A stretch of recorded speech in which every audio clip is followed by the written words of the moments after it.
Hey guys, it's Kay from KS Anonymous, and I am back today with another episode of r/AntiMLM. Hey Blink, how are you, lovely? Your page is fab, and you are gorge. I know this is a bit random, but I saw your profile and wanted to reach out. What do you do for your work?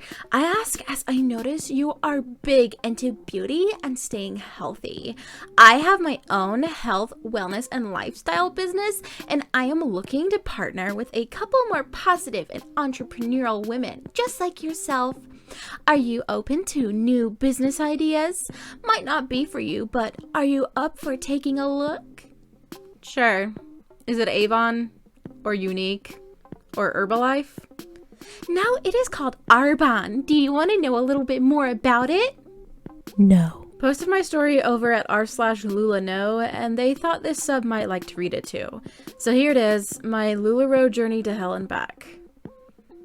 I signed up for Lularoe in 2016. I had been to a few sales, and what I saw was pieces flying off the racks. I guess I paid little attention to the garbage pieces because I was more interested in finding pieces I liked. The fun prints also excited me. I bought my little sister a watermelon dress and piano key leggings. Looking back, I didn't really like the print of the first perfect tee I bought. It was more that I liked the fit of the style. It accentuated my chest and minimized focus on my stomach, and since I didn't love any of the prints in my size, I think I subconsciously picked the least hideous. I loved the soft leggings, and the tops were still made in the US and held up well. I even still have some of those early pieces, and 4 years later, they still hold up. I had inherited some money recently and purchased a house, and Lularoe seemed like a fun way to get my mind off the illness and death of my father and try to pay off the house faster. In the beginning, stuff did sell. I remember my Christmas leggings selling out in about 3 minutes, with people on a waiting list for every pair coming in another box the next week. I remember a day that my rack collapsed under the weight of my paid orders. I remember a postal receipt of sales that was longer than I am tall. During this time, the stress of losing my father and then 6 months later, my grandmother, caused me to miss more work that was acceptable, and I lost my job. But it's okay, the Lula is selling, and my husband thinks I should focus on that rather than going back into the workforce. And then, very suddenly, the sales stopped. Even selling at a discount, I couldn't compete with the girls going out of business. I could discount my Julias to $25 and still make a small profit, but there were a dozen other women with the same Julia dresses for $20 or less. And the lower I dropped the prices, the more demanding the bargain shoppers got. Can I get a closer photo of the pattern? So I put on shoes and I go to my Lula shed, snap the picture, and send it. I got back to the warm house to continue desperately trying to drum up business. Then 15 minutes later, they want a picture of the tag. So I get up, go get that picture, send it. Wait 20 minutes and get a request to find a top to go with it. Awesome, maybe I'll sell 2 pieces.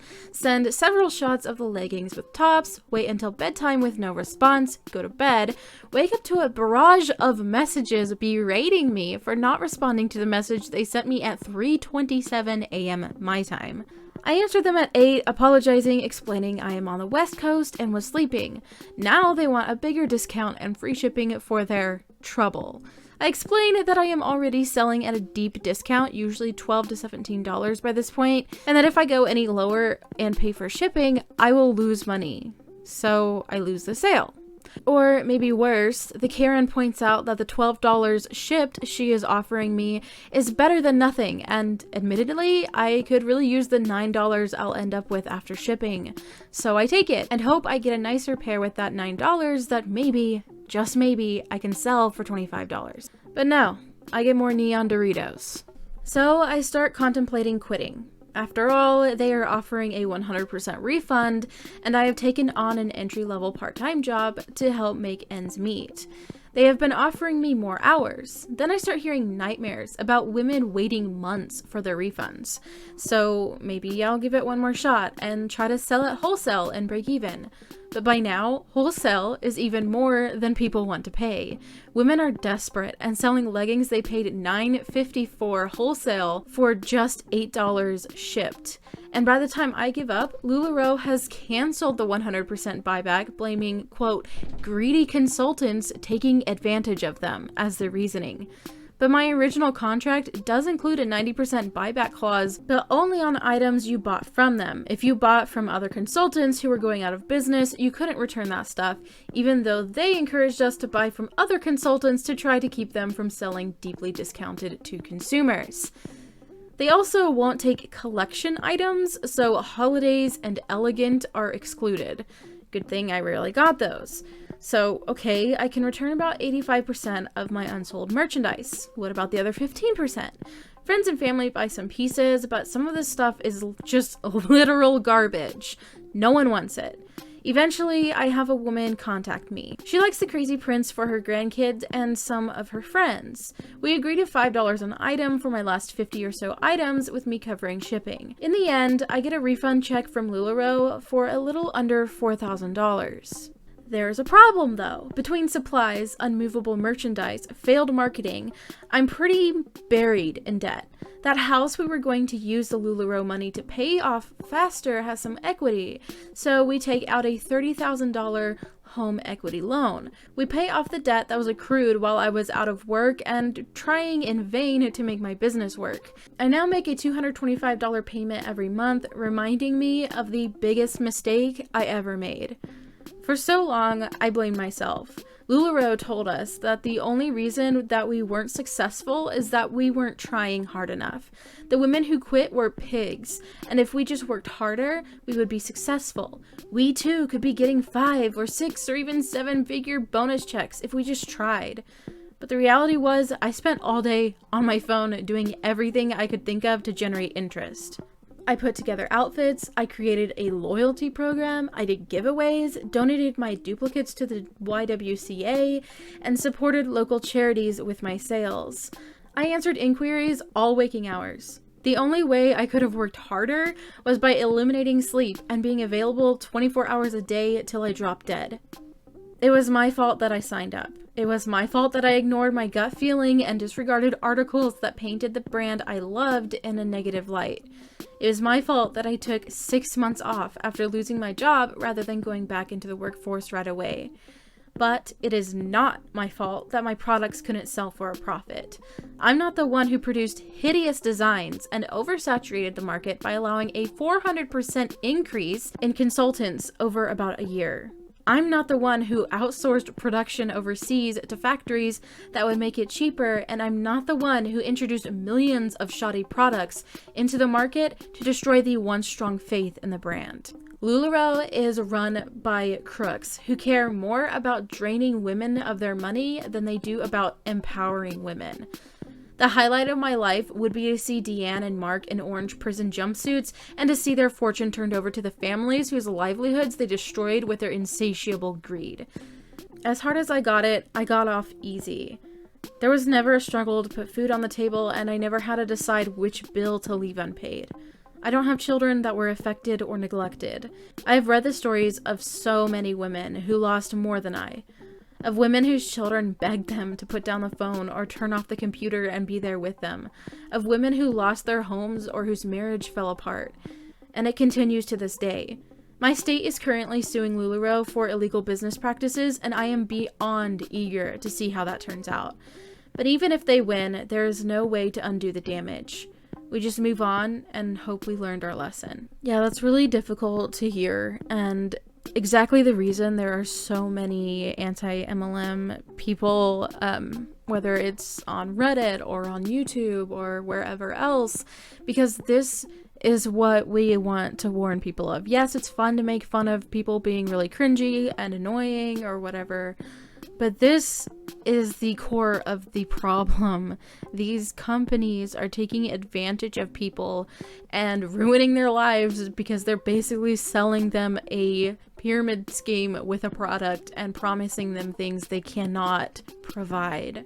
Hello friends! For everyone who follows my posts knows how much I love my Kangen water and also how it makes the healthiest water in the world. But this amazing machine makes more than just drinking water. It makes very strong acidic water, water that kills bacteria and viruses, and specifically the one that I'm not gonna name. If you don't believe me, watch the video on the post below. I really hope this info helps everyone. Are you freaking kidding me? Dr. Horst Filzer. That virus stands no chance against Kangen water 2.5 pH strong acidic water and says it is the best disinfectant in the world in a new interview on February 23rd. He said that Kangen water 2.5 pH water kills every germ known to man. Okay, so that is not a legal claim to make. I hope that they get in trouble for that, because right now claiming that things can cure the particular thing affecting everyone right now, that's illegal. So I hope that they take you down. My very sad, pathetic sad experience with an MLM. I joined university last September and I still feel really lonely here. I'm really shy and I struggle to make friends because I always remove myself out of situations where I can make them because of anxiety. So basically, it's now the second semester of uni and I have no friends. There's a feature on Bumble where instead of looking for a partner, you look for a friend. It's called Bumble BFF. And as a last resort, I decided to try it. I matched with some girls, but the conversation really only went well with one of them, and we were getting along pretty well. We talked about hair dyeing because we both went through phases of dyeing it a lot, and she mentioned a hair care brand she really loved, but I didn't think much of it. She asked to talk on Instagram, which I agreed with because I would often forget to go on Bumble anyway. She follows me a day later, and before following her back, I had a look at her story highlights. And that's when I realized she was an ambassador for Monat. She didn't mention the brand's name on the highlights, but it was all the usual amazing opportunity, work from home, gal pals wording, and promoting these amazing hair care products. In one of the highlights, she tagged a woman saying something like, "Thank you for giving me this amazing opportunity." So I assumed it was her higher up, and yep, I looked through that woman's Instagram, and yep, she's promoting Monat hair products. So yeah, my pathetic rear was just trying to make a friend, and the only person that wanted to talk to me is someone who wanted to use me for their pyramid scheme job. If I hadn't joined Reddit a while back and found this sub, I probably would have fallen for it. The sad thing is, despite knowing all this, I still considered continuing the chat because maybe through buying her hair products, she'd want to become my friend. And I'm just at a low point in my life right now. And I'm posting this on my throwaway account because it's kind of embarrassing to post on my main one. You don't have anything to be embarrassed of, honestly. The people who try to make friends just to sell them things or just to make them part of the downline, to make their little business or whatever bigger, those people should be embarrassed of themselves. To take advantage of people who just want to make a friend so that they'll buy stuff, that's just really messed up, and I'm super sad that that happened to you. Garbage nail stickers from an MLM hun who's now spamming my inbox every few hours. See comments. I'm a bridesmaid in a wedding, and the bride wants us to help her friend out by making us use these nail stickers. I am a self-taught nail tech, so I felt like the idea of applying stickers to my gel extensions was stupid, on top of supporting a dumb MLM. Bride gives her hun friend my home address after the wedding party agreed to use these things. I asked this hun if these would apply on gel extensions. She kept insisting they worked on fake nails, but kept only showing examples of acrylic nails, not the same as gel. She tells me she's gonna mail me samples in the mail and how I'll love them. A few days later, I received them, and it's literally 2 stickers, so I have little room for error. This was attempt number 1, and they tore immediately, even after following every instruction. So I said F it and decided I'm not wearing these things. Now the hun keeps spamming me on Facebook with the danger copy and paste check-in message. I want to block her, but it's the bride's friend and I'm stuck in the middle of this. Send her this picture and let her know that she needs to respect her friend and the wedding and stop messaging you. That's the next step. I'm talking it over with the bride. An update, Color Street Hun deletes me for doing my own nails. Link in the comments. So I ordered gel polishes that are exact matches to my bridesmaid gown and uploaded this photo to my Facebook, tagging the bride to show her. The bride loved my work so much, she asked if I could bring my equipment with me to do the other girls in the bridal party. The Color Street Hun angry reacted to my picture and a few other pictures of my nail work and deleted me. I wish I had the gall to send her the other picture with her crappy sticker paint she tried to tell me worked on my nail extensions. I'm imagining seeing your nice pictures on Facebook with a stupid angry face reaction on the corner. Like, the Hun would be so dumb to attract negative attention to herself like that. At least your work spoke for itself, so you didn't have to be too confrontational about it. I'm just really glad for the bride that this person and their very nice skills and ability happen to be in her bridal party, because yikes. Saw this in a medical group I follow on Facebook. Her anger is totally founded. Ugh. You guys, I just found out that the classrooms my kids attend for church/Bible club/mom groups, etc. use thieves, not labeled as a disinfectant, to clean. And worse yet, there are diaper changing stations in these rooms with thieves being used as a sanitizer. Nope. I've emailed the director about my concerns. I was very professional and courteous, and he got defensive over their use of thieves. What would you do? Pull your kids? I find this maddening. ETA, this facility is a church only, not a daycare or a school. I guarantee you, someone came in there and was like, but oils are more like, they're more like natural, and somehow like using oils instead of like other cleaners makes us closer to Jesus. So we're not gonna care about the fact that this isn't supposed to be used as a disinfectant. Like, that would never fly. Oh my god. Why do people do this? Anyway, that's going to wrap up today's episode. If you enjoyed it, go ahead and drop a like and let me know what you think in the comments below. Really quickly, I would like to thank my patrons. So up on the screen, you should see my face palmers and my crazy case. Thank you all so much for supporting me in that way.